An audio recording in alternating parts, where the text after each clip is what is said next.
Tülay'dan Örgüler YouTube kanalıma hoş geldiniz. Bugün harika bir model başlayacağız. Yapımı oldukça kolay. Modelimde kullanacağım ip bebe yünü. Orta kalınlıkta bir bebe yünü. Şişlerim 3 numara. Yapım aşamalarına geçmeden önce kanalıma abone değilseniz abone olup videolarımı da beğeniyorsanız beğeni yapmayı, yorum yapmayı, beni desteklemeyi unutmayın. Şimdiden hepinize teşekkürler. Dilerseniz yapım aşamalarına geçelim.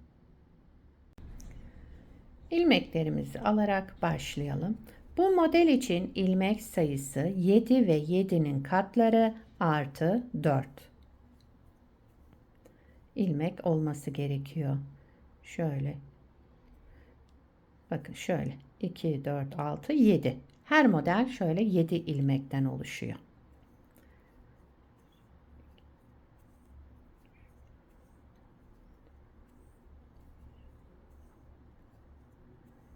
Evet, 7 ilmek daha ekledim. Şöyle. Sonuna da 4 ilmek ekliyorum.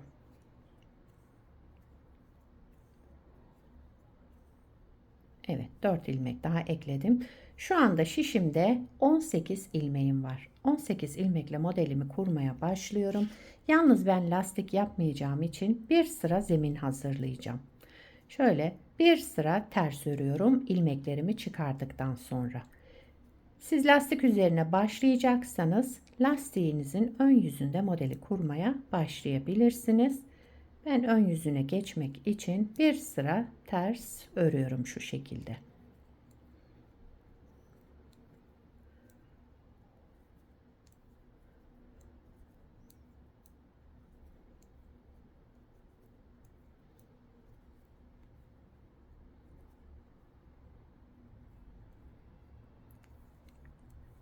Evet. Birinci sıra ön yüzüne geçtim. Birinci sıra ön yüzünde kenar ilmeğinden sonra 2 ilmek ters örüyorum. Sırada bakın 5 ilmeğim var. Bunun 3 tanesini şu şekilde aldım. 3 ilmeği düz örerek şişimden çıkarmıyorum. Bir kez ördüm. Bir artırma yaptım. Daha sonra bir kez daha ördüm. 3 ilmekten 3 ilmek çıkarmış olduk burada. Daha sonrasında 2 düzümüzü ördük. Bakın buraya kadar bir kez model. Yani 7 ilmekten oluşan modelimizi bir kez kurduk böyle. Aynı şekilde devam ediyoruz. 2 ters ilmek. Sıradaki 3 ilmeğimizin üçünü bir toplayalım. Düz örelim. Şişimizden çıkarmadan bir artırma, tekrar örelim ve sol şişimizden çıkartalım. Devamında da 2 düz ilmek. Sıra sonunda 2 ters ilmekle sıramı tamamlıyorum. Kenar ilmeğimi ben düz örüyorum. Birinci sıramızı tamamladık. İkinci sıra arka yüzündeyim. Kenar ilmeğinden sonra 2 düz ilmek, 5 ters ilmek,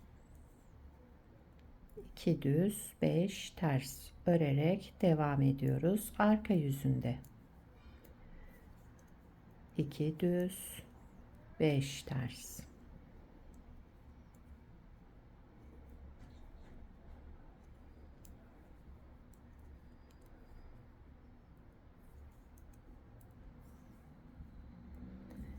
Kenar ilmeğimi düz ördüm. Arka yüzünde yaptığımız işlem 2 düz 5 ters. 2 düz 5 ters örerek devam ettik. Evet. Üçüncü sıra ön yüzüne geçtim. Kenar ilmeğinden sonra 2 ters ilmek. Bakın 2 tersten sonra burada 5 tane ilmeğimiz var düz olarak. Bunun 2 tanesini şimdi düz örüyorum. 2 düzden sonra kalan 3 düz ilmeği de üçünü bir topladım. Düz ördüm. Bir artırma yaptım. Bir kez daha düz ördüm. 3 ilmekten 3 ilmek çıkarmış oldum. Daha sonra 2 ters ilmek, 5 düz ilmeğe geldim. 2 tanesini düz ördüm. Kalan 3 ilmeğin de üçünü bir topladım. Şu şekilde bir ilmek çıkardım. Daha sonra bir artırma yaptım. Tekrar örerek bir ilmek daha çıkardım. 3 ilmekten 3 ilmek çıkardım. 2 ters ilmek, kenar ilmeğimi de düz ördüm. 3. sıramızı tamamladık. Modelimiz 4 sıradan oluşuyor. 4. sıra arka yüzündeyim, son sıramız. Kenar ilmeğinden sonra 2 düz ilmek, 5 ters ilmek.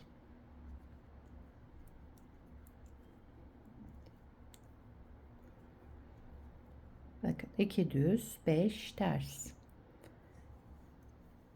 2 düz,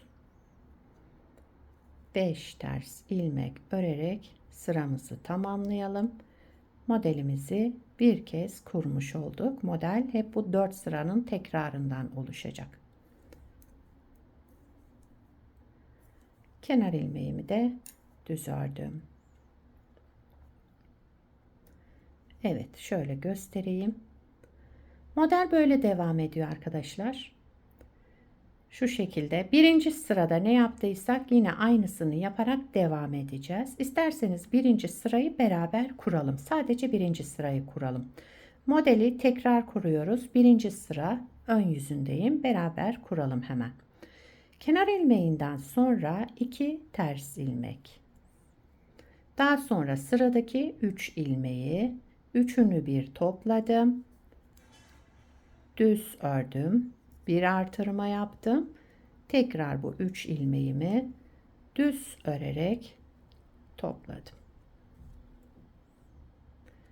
Devamındaki 2 düz ilmeği de yine düz ördüm. Şöyle. 2 ters ilmek. 3 düz ilmeği toplayalım. Düz örelim. Bir kez artırma yapalım. Daha sonra tekrar bu 3 ilmeği örelim ve şişimizden çıkartalım. Devamında 2 düz ilmek, kenar ilmekte sıra sonunda yani 2 ters ilmek, daha sonra kenar ilmeğimi ördüm. Birinci sırayı beraber yaptık. Bakın şurada yaptığımız işlemin aynısını yaptık. Daha sonra devam edecek. Anlaşılmayan yer olduysa videoyu tekrar baştan izleyebilirsiniz. Şöyle bir parça da daha önce hazırladım. Bunu da lastik üzerine hazırladım. Bunu lastiksiz yaptık. İsterseniz lastiksiz kullanabilirsiniz bu modeli. İsterseniz lastik üzerine başlayabilirsiniz. Hangisi hoşunuza gidiyorsa. Model böyle devam ediyor. Şöyle. Modelin arka yüzü de bu şekilde. Bu modeli her türlü örgülerinizde kullanabilirsiniz. Yetişkin örgülerinde, çocuk örgülerinde, bebek örgülerinde, yelek, hırka, süveter, atkı, bere hepsinde kullanabileceğiniz güzel modellerden. Yapacak olanlara kolay gelsin. Bir sonraki videoda görüşmek üzere. Hoşça kalın.